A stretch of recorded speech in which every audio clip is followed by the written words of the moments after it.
So now we go to questions and answers.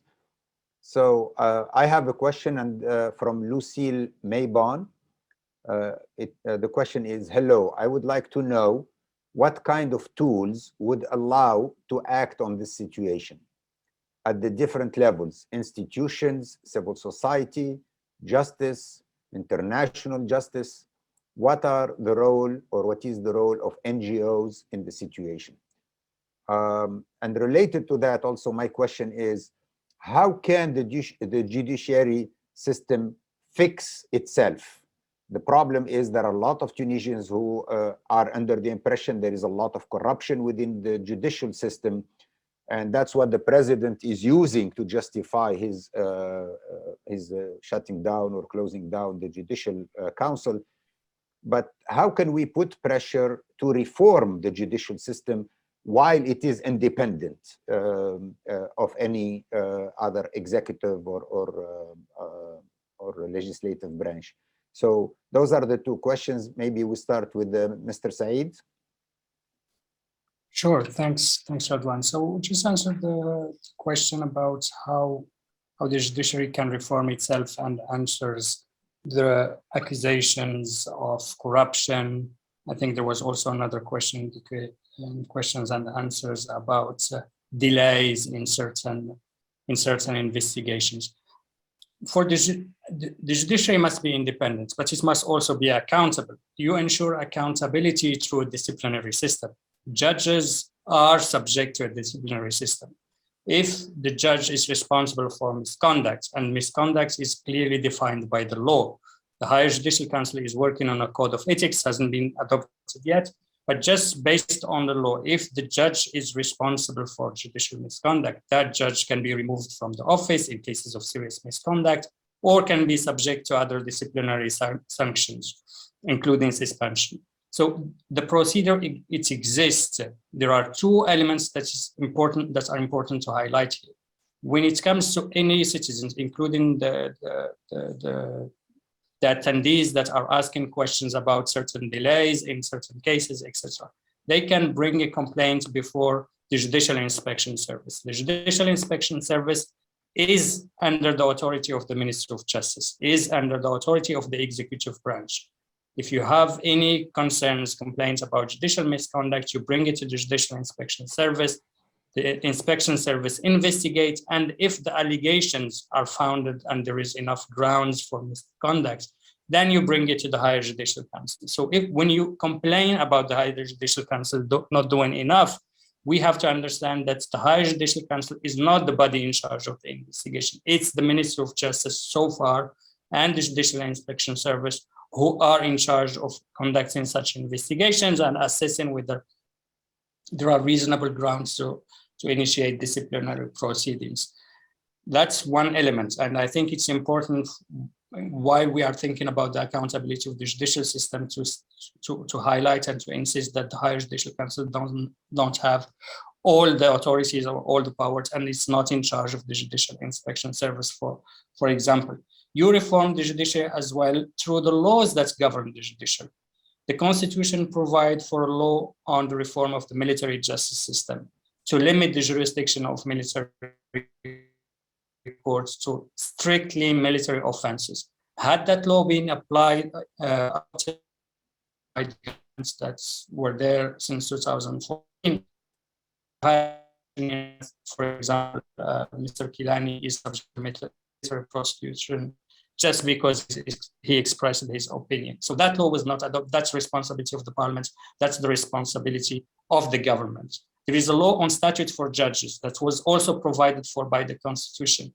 7 years after the adoption of the Constitution, or 8 years, that law was not adopted. And because the law on the statute for judges was not adopted, what we have so far is the law of 67 that governs the whole aspects of the management of the career of judges.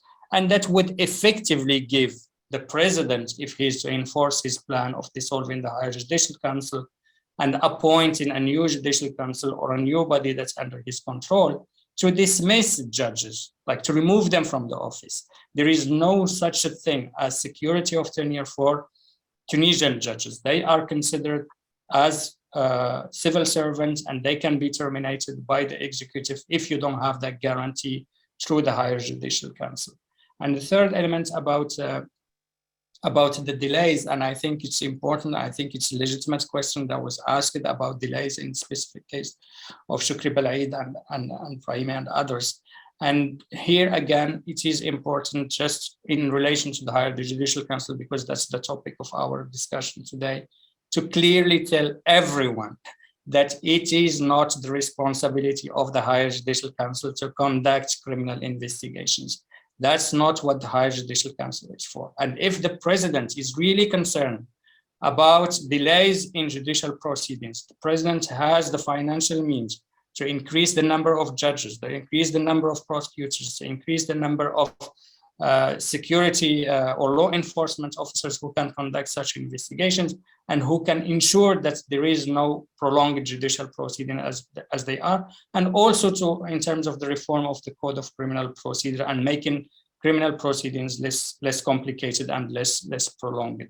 The role of the civil society organization, I think it's important, at least in the context of Tunisia, to highlight the significant, important role that was played in the past by by the Professional Association of Judges, particular the AMT, Association of Tunisian Magistrates, and that is today leading also the fight and the pushback against the president's decision. So it's important for these judicial Professional Association of Judges, together with civil society organization, together with the Bar Association. I just wanted to insist that when it comes to the rule of law and when it comes to human rights in a country, when it comes to the separation of power, the primacy of the constitution, the respect of constitutional challenge and legal procedures, the Bar Association must be independent. Those representing the Bar Association must act independently and in defense of the rule of law, not to implement some political agenda. And that kind of coordination between civil society organizations, between Bar Association, Professional Association of Judges, and other stakeholders, that might help or contribute to ensuring that such systematic dismantling of the rule of law in Tunisia is not being brought to and that the president is hoping for, and that both the constitution, the parliament, and the higher judicial council are reinstated.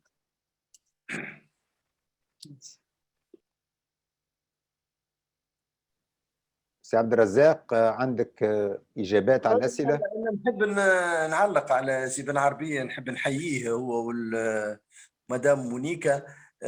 بالنسبة للموقف نتاع المحامين، يعني موقف عميد المحامين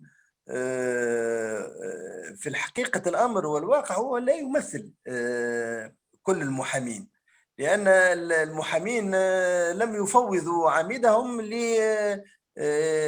يتفق مع رئيس سلطة الانقلاب على حل المجلس الأعلى للقضاء. لا أعتقد أن هذا وارد في التفويض الذي أعطي لعميد المحامين عند انتخابه.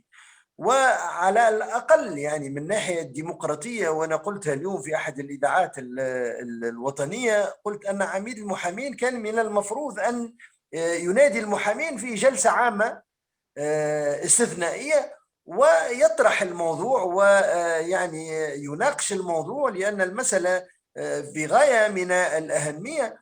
ودورنا نحن كمحامين كلنا يعرف اللي احنا حسب الفصل 105 من الدستور وحسب مرسوم المحاماة هي شريكة في إقامة العدل، وبالتالي معناها استقلال القضاء لا يهم فقط السادة القضاة بل يهم كذلك المحامين. وكان من المفروض على عميد المحامين أن يدعو المحامين إلى جلسة عامة للتداول في هذه المسألة. كما قال الأخ بن عربي، أعتقد وأن هنالك يعني لربما يعني تورط سياسي وقع فيه عميد المحامين. ما نعرفش ما هو الاتفاق الذي وقعه مع رئيس سلطة الانقلاب، لكن أنا أعتقد أن موقف عميد المحامين لا يتماشى وتاريخ المحاماة لا يتماشى، ورسالة المحاماة ولم يكن وفيا معناها للمحامين، أجيال من المحامين التي ناضلت من أجل الحرية، من أجل الديمقراطية، والتي أساسها معناها استقلال السلطة القضائية واستقلال القضاء. هذا فيما يتعلق بمسألة معناها دور أو موقف عمادة المحامين. بالطبع اليوم الرأي العام يعني شفنا وأن في البداية 25 جويلة وقت اللي قام صار الانقلاب، يعني منذ ذلك التاريخ هناك تغير كبير في الرأي العام، باعتبار وأن اليوم تقريبا أغرب خاصة في النخبة المثقفة فهموا وأن الرئيس سلطة الانقلاب هو بصدد قيادة البلاد إلى المجهول، يعني لأن اليوم بلادنا تقريبا توشك على الانهيار، لأن هنالك فوضى كما قلت بكري، فوضى فيما يتعلق بال يعني الجانب القانوني، الجانب المؤسساتي، لأنه هو حتى بعض المؤسسات التي نستغرب كيف معناها يمسها، مثلا الهيئة الوقتية لنظر في دستورية القوانين لماذا يحلها، مثلا الهيئة الوطنية لمكافحة الفساد لماذا يحلها. هذا شخص يريد معناها تفكيك الدولة، هو بصدد تفكيك الدولة، إفراغ الدولة من مؤسساتها ومعناها لجرها إلى المجهول. ولابد معناها أن يقف الوطنيون، يقف الأحرار في تونس معناها أمام هذا الخطر، لأنه هو أصبح اليوم رئيس سلطة الانقلاب هو الخطر في الحقيقة، الخطر الداهم. واعتقد وان الشعب التونسي سيستفيق معناها على الاقل الجزء الذي يعني نومه خطاب رئيس سلطة الانقلاب، خطابه الشعبوي، والحق يقال الذي جلب له شعبية غير مفهومة، يعني وبالطبع هدايا كما قلت معناها سيفتضح أمره من خلال معناها النتيجة التي سيوصل إليها البلاد. على كل حال أنا أعتقد أنه يجب أن ننقذ الوطن، ننقذ البلاد قبل فوات الأوان. إن شاء الله القوى الحية في تونس معناها تستيقظ وتصمد معناها أمام هذا الخطر الداهم الذي يهدد كل يوم يعني كيان الوطن وكيان الدولة. شكرا سي عبد الرزاق. Monica, what's your take? Where is the civil society in Tunisia? We've all been so proud of the civil society in Tunisia in the last 10 years. And then after July 25, it's been silent, but mostly, silent, and has not been really active. What's going on in the civil society sector?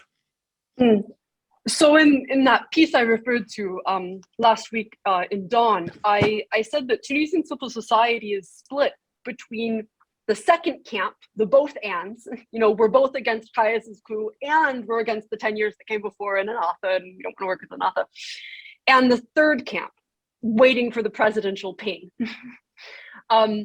The legacy civil society institutions, most importantly UGTT, Tunisia's famous powerful trade union, and the 2015 Nobel Quartet Peace Prize winning actors, like the Bar Association, sadly, which Abdelrazak Kilani just referred to and explains, most of them are actually in the third camp, more or less waiting for the presidential ping, less against the what or the end goals, i.e. less against Kayas holding all the reins of power in his own hands, and more against the how or the approach, i.e., we're okay if you exclude Ennahda a bit. We don't like them anyway, but please don't exclude us. please include us in some kind of dialogue. Please invite us to the table. And that's really notable and sad, because the mobilizational power in Tunisian civil society, it comes from UGTT, right? UGTT has the mobilizational potential. Newer civil society organizations, ones that were created after the revolution, I think have been more likely to be in the second camp of the both ands. But there's a lot of disorientation and disagreement happening even within some of those. Even within, for example, Bausala or iWatch, iWatch, at least in its leaders' statements in Arabic on social media, on their own personal accounts, were quite, enthusiastic or sympathetic to elements of what Sayed did on July 25th. So there's a lot of splits within Tunisian civil society. They're mostly in the second and third camps, though. It's worth noting, though, that this newly created organization, Citizens Against the Coup, is a civil society organization, and it's in the first camp. It's wanting to bring back parliament as swiftly as possible so that it can organize free and fair elections. The leadership of Citizens Against the Coup is comprised of 11 people who include former leftists, like Jawhar bin Barak and his father, Ezzeddine Hazgi. Now, Hazgi was imprisoned and tortured as a leftist under Bourguiba for 6 years. It also includes Destorians, other pro-revolutionary tendencies. It doesn't include a single member of Ennahda, though, and that's by design, because they don't want to be cursed with the reverse Midas touch of Ennahda, the toxifying Midas touch of Ennahda, although that's happening anyway. Sadly, and if you talk to some of that leadership like Hazgi, who was tortured as a leftist under Bourguiba, he'll say, this divide and rule strategy that our dictators have had in Tunisia, trying to split the so-called Islamists against secularists, leftists, against other tendencies, has really empowered them for so long in our history. And wouldn't that be tragic if it allows Kayis to consolidate his dictatorship now? And some of those leaders and Citizens Against the Coup even went on hunger strike in December and January. So they're very passionate. But most of Tunisian civil society is in camps 2 and 3. I would say that what Kayis did on July 25th split Tunisia's post-revolutionary civil society as never before. And a lot of them are really having intense internal disagreements about what route they should take. Thank you, Monica. I have 4 more questions. I'm going to read them very quickly, and then we have about 7 minutes left to try to answer these questions and this panel. So the first question from Abdullah Janahi. Thank you to all the panelists for a very thorough and clear presentation. My question references one of Mr. Kilani's comments around counter-revolutionary forces. Despite economic woes, Tunisia until recently was considered the Arab world's democratic success. How fearful are these counter-revolutionary regimes about the export of democracy throughout the region? And to what extent is their paranoia grounded in reality? Is Said their way out? So that's the first question. Then we have 2 questions from Lamis Al-Muhtasib. So first question is, where is Ennahda from all of this? Any remaining influence or no popularity? What happened to Ennahda's popularity, I guess, is the question. And then same for the international community, which is effectively acting as a complicit in this coup. Maybe it knows more than the Tunisians know, or maybe it is part of the coup. Then we have a question from Anne Moisan. Does the West's reaction to what is happening in Tunisia portend a dramatic shift to supporting stability versus through democratic reforms and progress in the region? And the last question, which we just received from Marco Toma, Egypt, Libya, Syria, etc., failure of Arab. Tunisia remains the democratic lab for MENA region, for MENA democracy again, now. So I guess the question is Tunisia still a democratic lab for democracy in the region again. So we have 5 questions. Please, each one take 2 minutes to try to answer these questions as quickly as you can. Mr. Said? Sure, thanks, everyone. There was a question about corruption again. Is this something of the past or this something new? I think people don't have trust on the judiciary because for decades under the Ben Ali regime, the judiciary was subordinated to the executive. Did the transitional authorities and the institutions that were established after the revolution did enough to change that narrative? Of course, the response is no, because there are still delays, because there are still cases that have been opened. I just give one concrete example. There is a transitional justice process in Tunisia, 200 cases that were referred by the Truth Commission to the specialized chambers. Specialized chambers have been working for 3 years, or almost 3 years now, with cases that were referred with the names of the accused, with the evidence, and yet we still don't have one judgment from these specialized chambers. So this is the broader context. Of course, that this corruption existed before. What the Tunisians are asking about right now is a justice that is more, that avoids this kind of prolonged procedures. And I think it's just consistent with international law and standards that justice delayed is justice denied. And that's to respond to that, it's the responsibility of all authorities, not only the higher judicial council. So that's one. 2, about countries in the region that are pushing against the democratic project and in relation to the international community. And Tunisia, I think, is, one of the questions is right about how this is a unique case in the Arab world.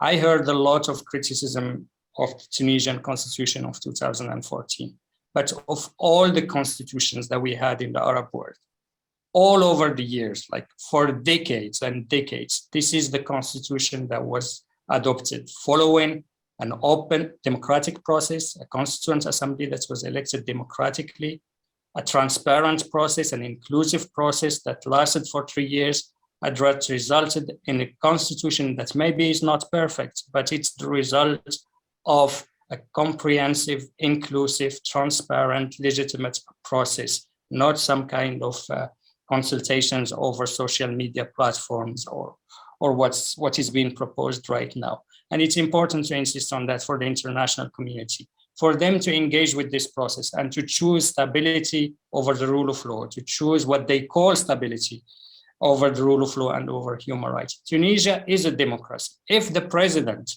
orders his security services to be removed from before the High Judicial Council and from the offices or the headquarters of the parliament, and if the parliament is to be reinstated and the High Judicial Council to be reinstated and the constitution to be reinstated, then you have a democracy in Tunisia. The only obstacle to democracy right now in Tunisia is what the president is doing, and the security and military forces are giving effect to his decision. So instead of engaging of a new process or a new roadmap or whatever process that the international community is asking for right now, they can ask for a simple question.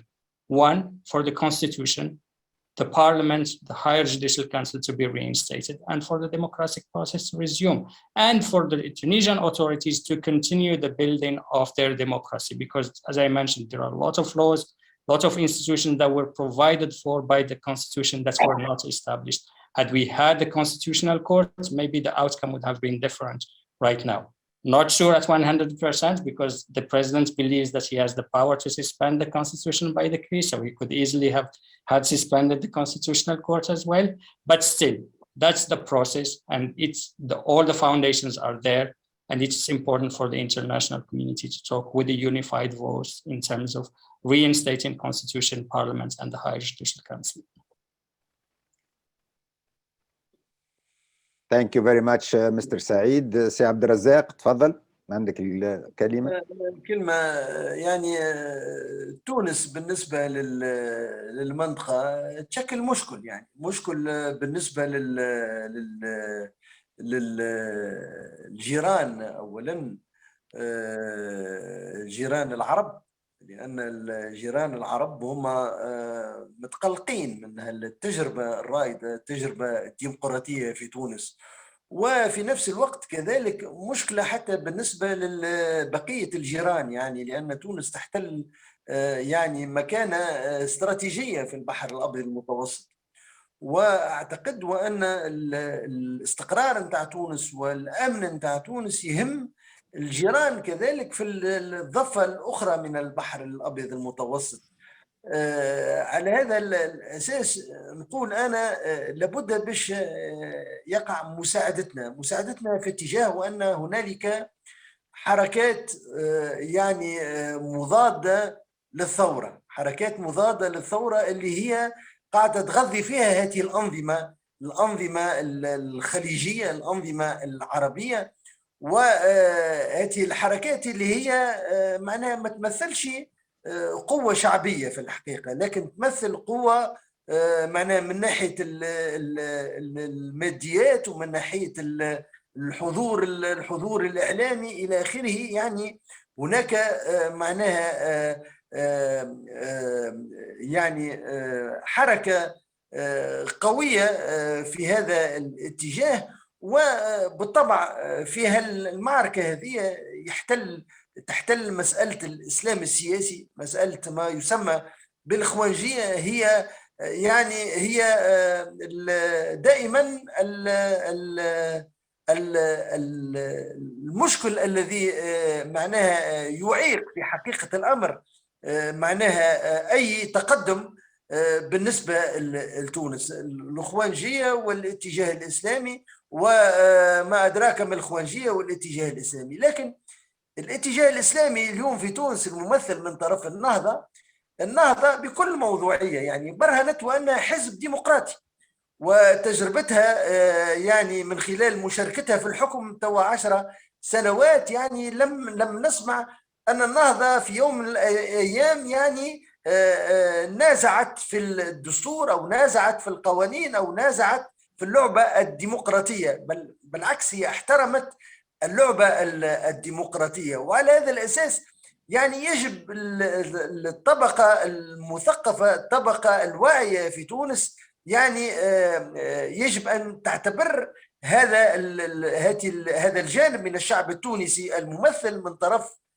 النهضة يجب أن يقحم في المجتمع، يجب أن يعيش مع المجتمع التونسي، هو جزء من الشعب التونسي، ولا يمكن بأي حال من الأحوال معناها أن نبارك هذا الخطاب الإقصائي الذي معناها يبثه معناها، ونعرف فما شق سياسي وقاعد هو دائما يبث في هذا الخطاب الإقصائي.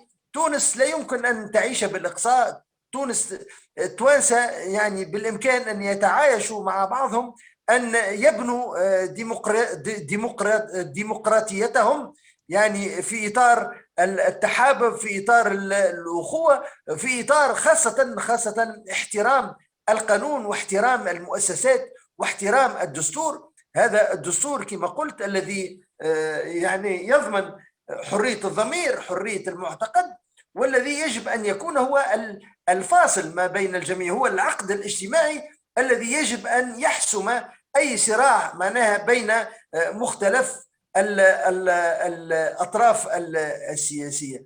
بحيث أنا في حقيقة الأمر رغم ما يحصل أنا متفائل، أعتقد وأن عندنا نخبة واعية، عندنا شعب واعي لن يقبل بأي حال من أحوال الرجوع إلى الوراء، الرجوع إلى الديكتاتورية، وستنتصر بحول الله إرادة الشعب في الحرية وفي الديمقراطية.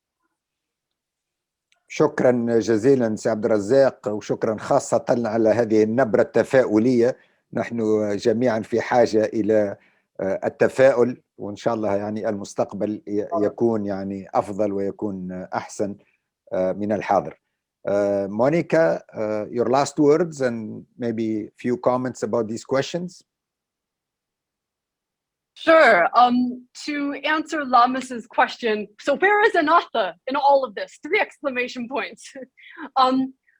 I think it's important to first say that to make one's response to what's happening since July 25th a referendum on Anatha on whether Ennahda has been good or bad for Tunisia is to engage in the most dangerous kind of whataboutism. Ennahda has participated now in 3 free and fair elections. It's respected the results of all of those elections. It's also voluntarily given up power in a variety of non-electoral contexts over the past 10 years when it didn't actually have to, because it's strategically self-interested, it wants to survive, but also because Ennahda reasoned even well before the 2011 revolution, that democracy was in its best interests, right? Because dictatorship didn't go so well for Ennahda. You know, there was torture, horrible torture. There was political exile. You know, it wasn't a good experience for them. It's also important to point out that Ennahda has lost vote share consistently in each of Tunisia's 3 elections. It was even beaten in the second one of those elections by a so-called secular anti-Ennahda, so-called anti-Islamist party, Nida Tunis. So, you know, this gets now to Abdullah's question about whether the paranoia regarding Ennahda and the so-called Islamist problem from some Arab regimes is founded. And I would say no, it's not. Ennahda can be beaten democratically. It has been beaten. They respect the outcomes of elections. And even next door Algeria, which has had its own storied problems with Islamists, made its peace with Ennahda having a measure of the vote share in Tunisia after the revolution, which tells you a lot, I think. Algeria understood that Ennahda wasn't going to be a threat to them. This obsession with Ennahda and viewing Ennahda as just an undifferentiated franchise in this broader regional Muslim Brotherhood Ikhwan outfit fundamentally misunderstands the history of Ennahda. It's really, really different in some key ways from the Egyptian Ikhwan or Egyptian Muslim Brotherhood. You know, I did my whole PhD on this topic. I'll just throw out one of the ways. They weren't founded by one person. They didn't have a pyramidal top-down structure from the beginning. They endeavored to have some internal forms of checks and balances and vibrant debate even from the beginning. And they included women from the beginning. There wasn't a separate qism or separate division for women. Now that's completely different than the way that the Egyptian Muslim Brotherhood was founded in 1928. You know, the list goes on and on and on. In Ennahda's first press conference in 1981, they said that they would be happy to work with communists or anybody who was going to ally with them against Bourguiba's dictatorship. And a lot of other Islamists or Ikhwanis in the region were looking at them saying, what? You call yourself Islamist and you're going to work with the communists? What? You know, so this is not to exonerate Ennahda. Ennahda has made many, many mistakes over time, but it is to say that this kind of paranoia, single-minded focus or obsession on Ennahda, or, you know, this kind of both-andism right now, given the gravity of the current situation, given that Kais Saied has all the power and that Ennahda is only polling around 10-15%. If there were elections tomorrow and Kais Saied simply abided by the democratic rules of the game and created his own party, he would absolutely kill Ennahda in those elections. So, you know, it's just an unfounded obsession that really, really plays into Kais's hand, and Tunisia has a long history of that with its dictators. Is the international community part of the coup? Not to my knowledge, but is it complicit? Now that's a more interesting debate, because some of these muted, mystifyingly credulous reactions certainly do help enable Kais. So, you know, I think what happened this past week with Kais shutting down the High Judicial Council is really a speak now or forever hold your peace moment regarding Tunisian democracy. One might hope that Western countries, including the United States, would invest as much effort in trying to help Tunisia's democracy as they invest in complaining about how there's no democracy in the Arab world. You know, Tunisia is the first organically created democracy in the region, the only form of representative, accountable government in the region. You know, it's just a bit mystifying. But this now takes me to Anne's question: Does the West's reaction represent a dramatic shift to supporting stability over democratic reform and progress? No, it doesn't. You know, there have been decades of scholarship on the international relations of the Maghreb that demonstrates that Western actors, most importantly Europe, France, but also the United States, at the end of the day have tended to care about two things: preventing migration from North Africa and preventing terrorism. And if they believe that a local dictator can give them that, they'll work along. Now, the question for Caius is, can he make them believe that? You know, I think in the short term, a lot of them want to believe it, you know, because they have so many other fish to fry internationally with foreign policy problems, you know, Russia, Libya, Yemen, and they just want him to throw them some kind of a bone so they can move forward with the stabilization idea. But I think in the longer term, they're going to see, you know, like some Arab governments in the region who've, you know, soft pedaled him a little bit too, that he's an agent of chaos. This is not your garden variety dictator. Caius has an ideological commitment to a very strange radical revamping of Tunisia's political system that looks like an hourglass. It's a Gaddafi-esque, Jamahiriya-esque system that has so-called very direct, healthy, rich democracy at the bottom level and a strong president, and then nothing in between. No civil society organizations, no political parties, nothing in between. But it doesn't play out that way, you know, like it didn't play out that way in Gaddafi's Jamahiriya state in Libya. It's not going to play out that way in Tunisia. It's going to probably produce a lot of chaos. He doesn't have any economic plan. He doesn't want to dialogue with anybody. Whenever he gets on the phone with, you know, American officials, he just wants to lecture them about obscure legislative history from the United States, you know, etc. Is Tunisia still a democratic laboratory? No, it's not. It's now a laboratory for de-democratization. Thank you, Monica, for those less optimistic remarks. But we live in dire times. We live in very dangerous times for our nascent democracy in Tunisia. But I think this was a really wonderful panel, very important points and excellent presentations. Also very good questions from our audience. So I want to thank you all very much for joining us today, and let's pray that Tunisia will re-establish itself as a democracy. I personally am very optimistic. I feel that the Tunisian people who have tasted freedom in the last 10 years, they also tasted poverty, to be frank, especially in the last 2 years. You know, the last 2 years of the pandemic have been very painful. And so, but in general, they're not going to give up on freedom. I think they will be very much attached to freedom and democracy. And they will know that there is no freedom and democracy without a constitution that respects freedom and democracy, without institutions independent of each other, without checks and balances, that if we put all the powers within the hand of one man, whoever that man is, then we have lost everything. And that we cannot talk about democracy, we cannot talk about freedoms when there is one man who can decide everything and fire judges whenever they disagree with him, fire ministers whenever they disagree with him, close down the parliament whenever they disagree with him. That is a recipe for disaster and a recipe for one of the worst dictatorships that can exist on the face of the earth. I don't think the Tunisians will accept that. I think the Tunisians will continue to fight for a return to freedom and democracy, a rule of law and constitution. With that, thank you all very much, and we look forward to seeing you, inshallah, soon in free and democratic Tunisia. Thank you. So much. Have a nice day. شكرا سي سعيد. Have a nice day. شكرا سي عبد الرزاق. شكرا. ميرسي.